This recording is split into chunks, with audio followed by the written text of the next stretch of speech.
Hoy en Te lo cuento, la novela simbolista escrita por Paulo Coelho, El alquimista.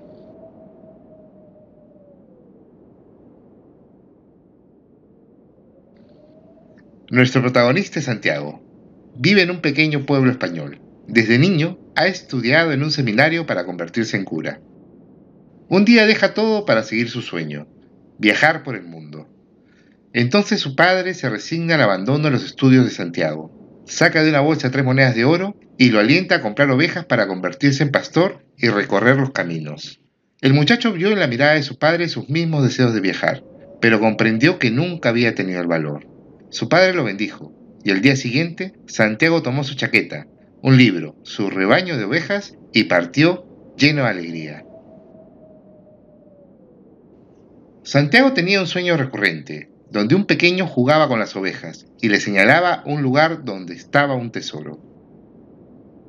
Cuando llega a Tarifa, conoce a una gitana divina que le ofreció interpretar sus sueños. La divina leyó su mano y le dijo que debía dirigirse a las pirámides de Egipto para conseguir su tesoro.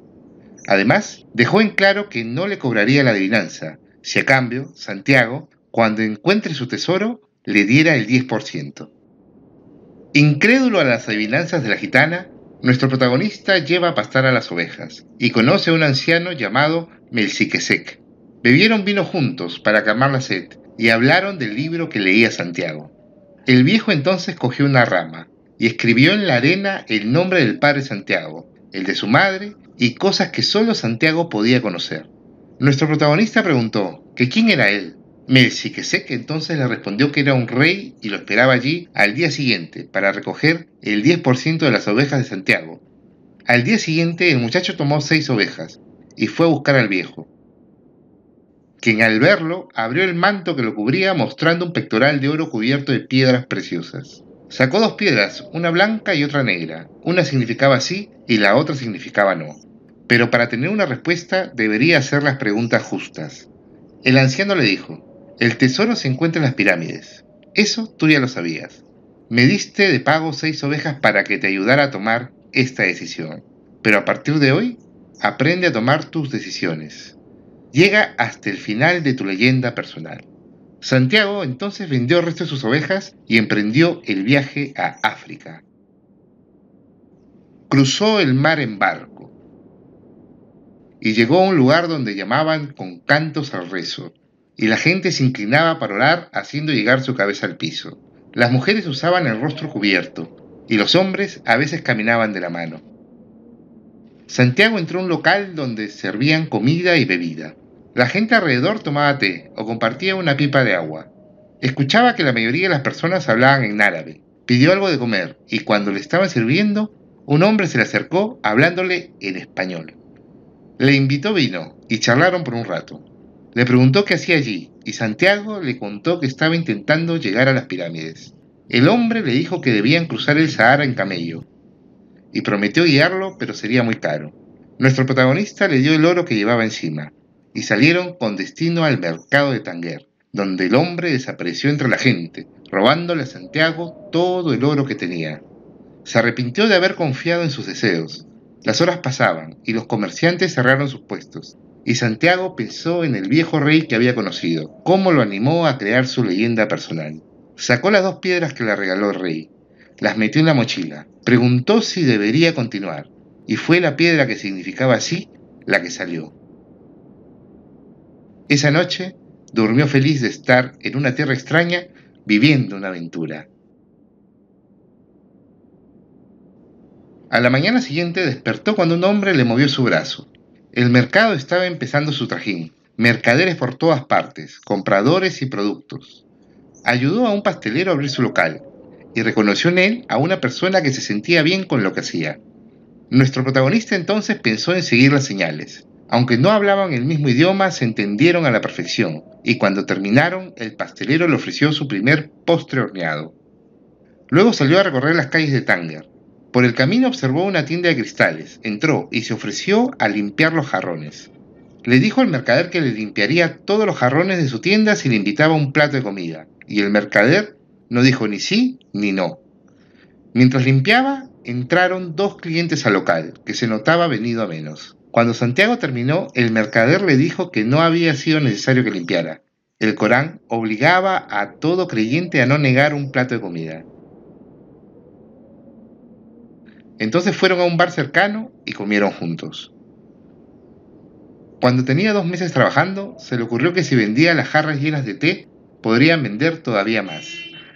Así que se lo sugirió al mercader, quien aceptó y vio que le daba muy buenos resultados, al igual que las cosas anteriores que se le había ocurrido al muchacho.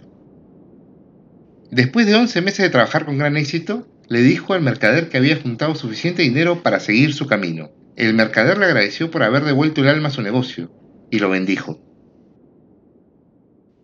El joven contaba con el dinero necesario para adquirir un camello e internarse en el misterioso desierto, pero no sabía por dónde empezar. Volvió al mercado donde le habían robado el oro y conoció a otro joven que, como él, quería internarse en el desierto.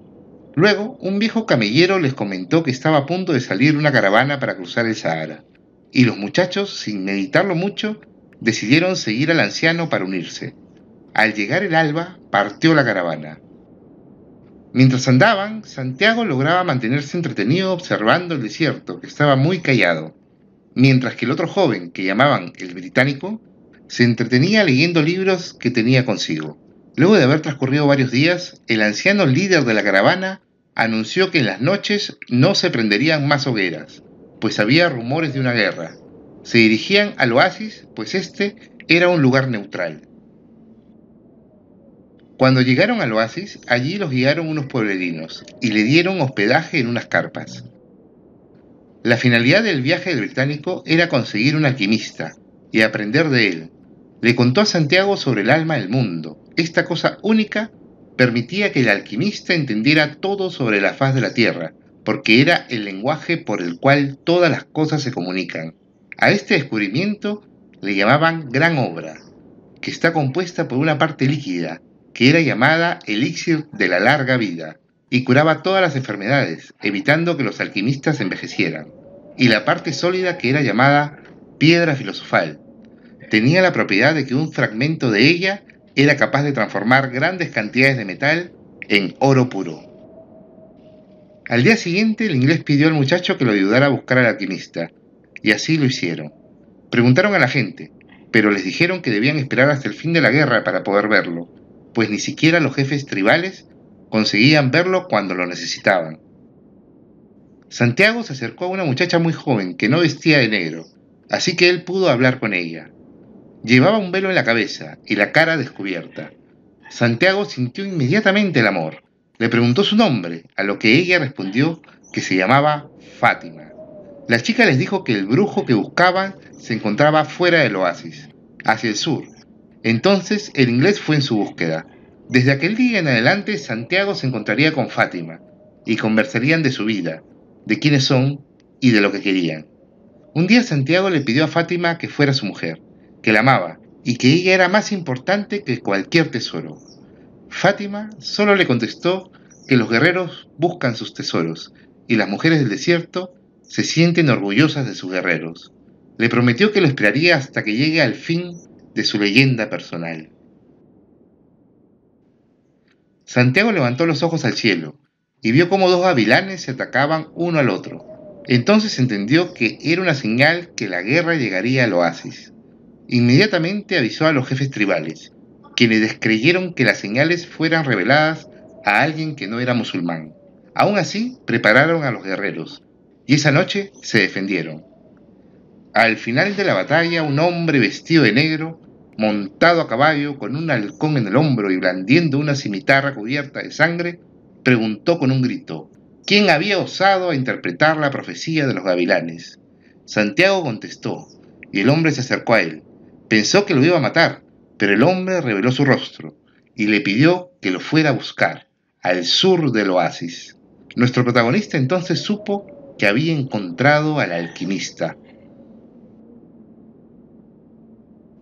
Paulo Coelho usa el simbolismo en su historia, creando aventuras y personajes que podrían ser bíblicos. Hace uso de señales que guían al lector y al protagonista por un camino sinuoso, que construye haciendo uso de artificios, uniendo la fuerza de voluntad y el destino. Los jefes tribales premiaron al muchacho con 50 monedas de oro por el aviso. Entonces partió al sur, en busca del alquimista. Cuando se encontraron, el alquimista llevaba 2 gavilanes muertos. Sabía lo que Santiago había venido a buscar, su tesoro. Conversaron y Santiago le contó que ya había encontrado su tesoro.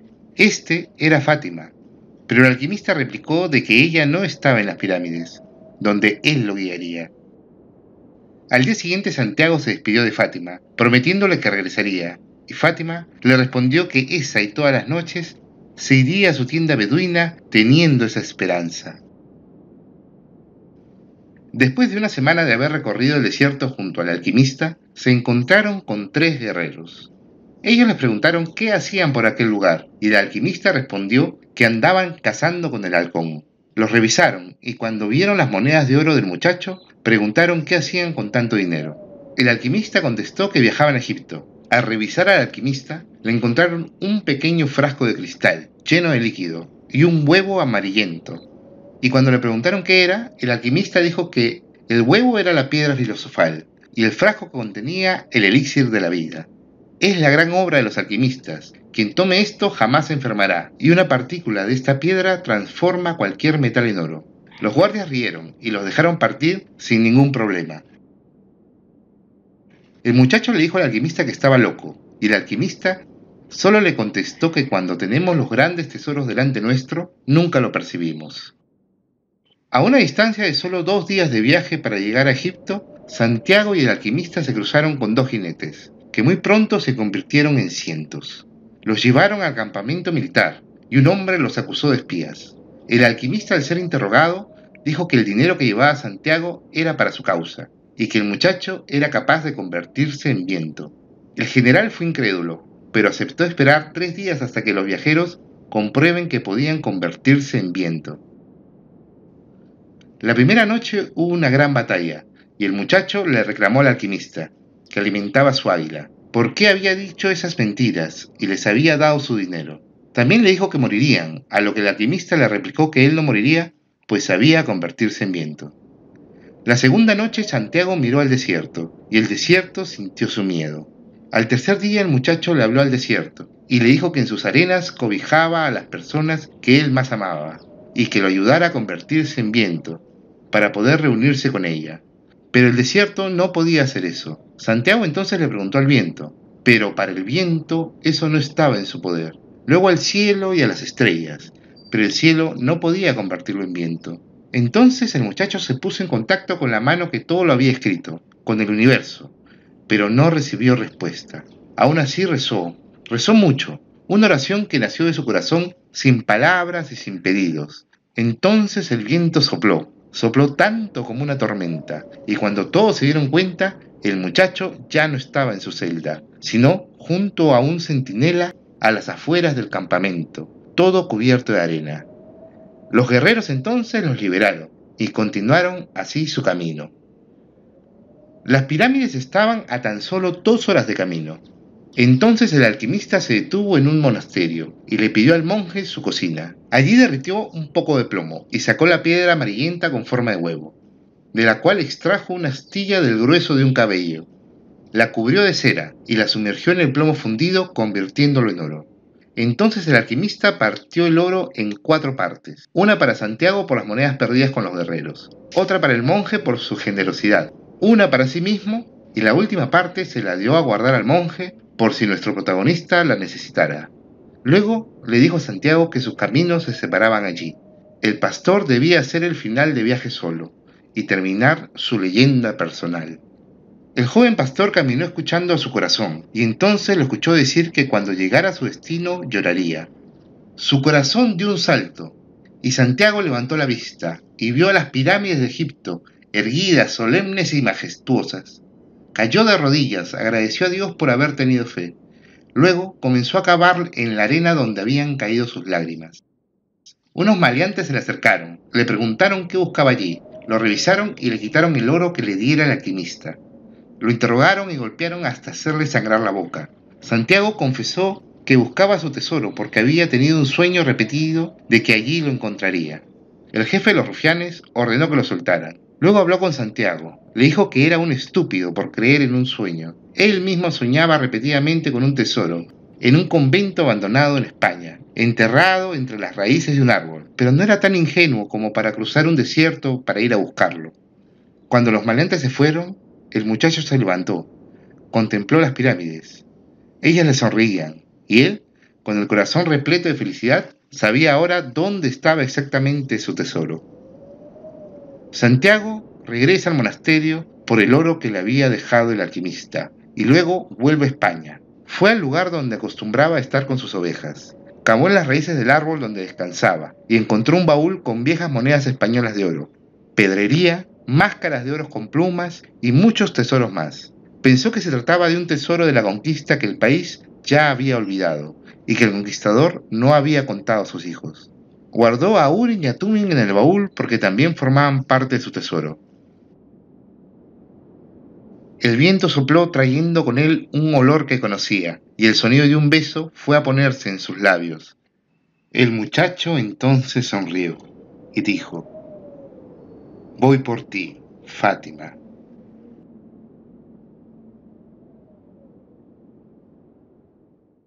Este fue el fin de la aventura ideada por Paulo Coelho. ¿Te parece que el autor forzó muchas situaciones? ¿Las cosas se resolvían por sí solas o era el protagonista quien generaba los cambios con sus acciones? Recibo todo tipo de comentarios, sesudos y mordaces. Anímate a escribirlos. Y si puedes ayudarme con un like, compartiendo el vídeo o suscribiéndote al canal, te lo agradeceré muchísimo. El libro que escribí es también un libro que trata sobre un viaje. Se llama El espectáculo de la vida. Y si quieres conseguirlo, los datos están en la descripción. Un saludo y hasta la próxima.